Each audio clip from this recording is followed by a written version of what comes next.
Hi guys! Ngayong araw ay gagawa tayo ng fruit salad ice candy at ituturo ko sa inyo kung paano gawing super soft and creamy ang ating ice candy. May fruit salad ka na, may ice cream ka pa, o diba?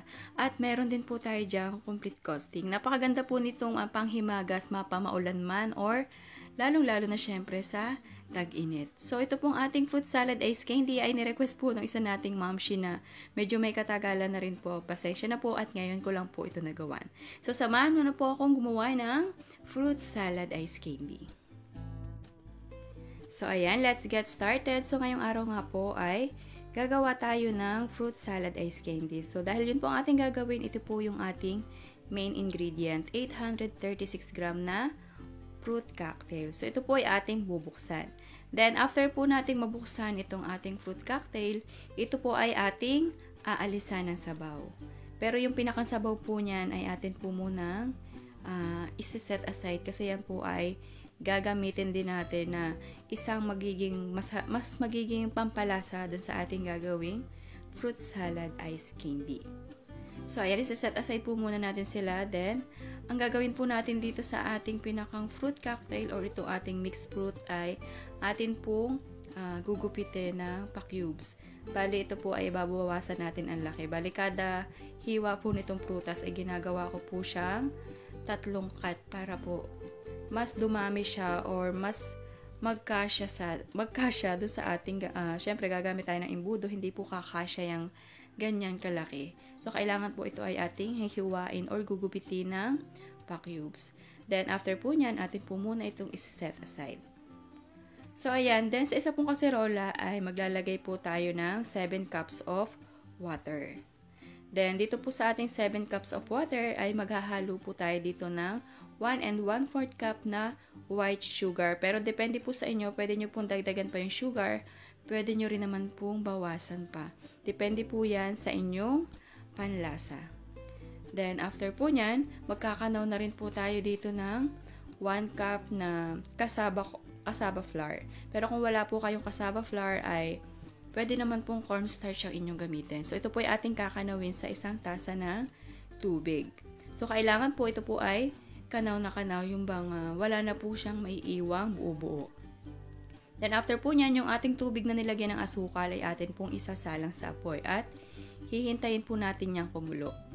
Kapag nagsisimula na pong kumulo, ay ilalagay na po natin yung ating 370 ml na evaporated milk. Any brand po ng milk ay pwede nyo pong gamitin dito. So, ang ginamit ko po ngayon dito ay Jersey. Then, maglalagay din po tayo dito ng 390 grams na condensed milk. Any brand din po ay pwede nyo pong gamitin dito sa gagawin nating ice candy. So, haluin lamang po ng haluin at hayaan po muna siya sa apoy ng hanggang sa bahagya na rin po itong makakulo. So, ayan. Kapag nagsisimula na pong kumulo itong ating milk mixture, ay titikman po natin kung okay na po ba yung pinakang lasa ng ating ice candy mixture. Para kung kulang pa po sa tamis, pwede pa po kayong magdagdag dyan. Then, kapag nagsisimula na pong kumulo yung ating milk mixture, ay i-add na po natin gradually yung ating kinanaw na cassava flour. Kailangan po dyan mga mamshi ay halo na po kayo dyan ng halo. Huwag nyo na pong titigilan sa paghalo at medyo hihinaan nyo na po ang apoy kasi kapag sobrang lakas po ng apoy ay baka naman po mapabilis or mapasobra ang lapot at hindi nyo na po siya mahalo ng maging katulad po niya, pinong-pino, baka po magkaroon ng pamumuo. Ang sekreto po ng maganda or super creamy at super moist na ice candy ay matyagang paghahalo po. Hindi nyo po yan kailangan madaliin. Bali ito po, pagkalagay ng kasaba ay lulutuin natin siya sa loob pa ng 5 minuto. So, bali ganito po ang itsura or pinakang texture nitong ating ice candy mixture.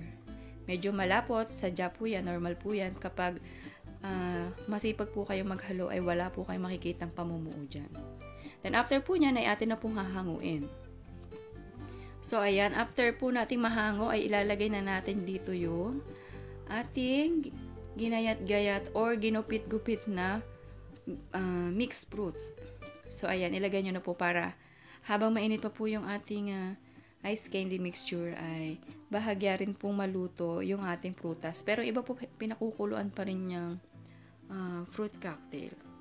Pero sa akin, inihalo ko na lang siya after ko pong mahango nung ating mixture. At inilagay ko na rin po yung pinakang syrup nung fruit cocktail.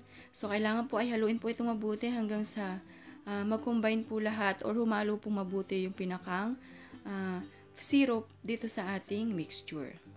So, ayan, kailangan po halong-halo para balansing-balansi po yung lasa ng ating ice candy.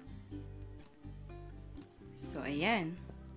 Kapag po ayan ay nahalo na, medyo palamigin lamang po nating bahagya at kapag malamig na po ay pwede na po natin niyang balutin. So, bali gumamit po ako dyan ng 1 3/4 by 10 na ice candy bag. At gumamit rin po ako dito ng 1/2 cup para sa panukat ng ating gagawing ice candy para pantay-pantay po yung laki niya. Pero syempre, hindi rin po mawawala yung ating imbudo. So, ayan po, bawat ice candy bag po ay lalagyan po natin ng 1/2 cup na ice candy mixture with fruit cocktail or mixed fruits. So, ayan, paulit-ulit lamang po gawin hanggang sa mabalot nyo na po lahat. At sa paggawa po ng ganyan, ay kailangan po natin dyan ng pansundot para maitulak natin yung prutas, di po ba? Lalo na kung hindi ganun kalaki yung butas ng inyong funnel or embudo. So, ayan, ganyan lamang po. Balutin lamang po hanggang sa matapos nyo ng lahat balutin yung ating ice candy.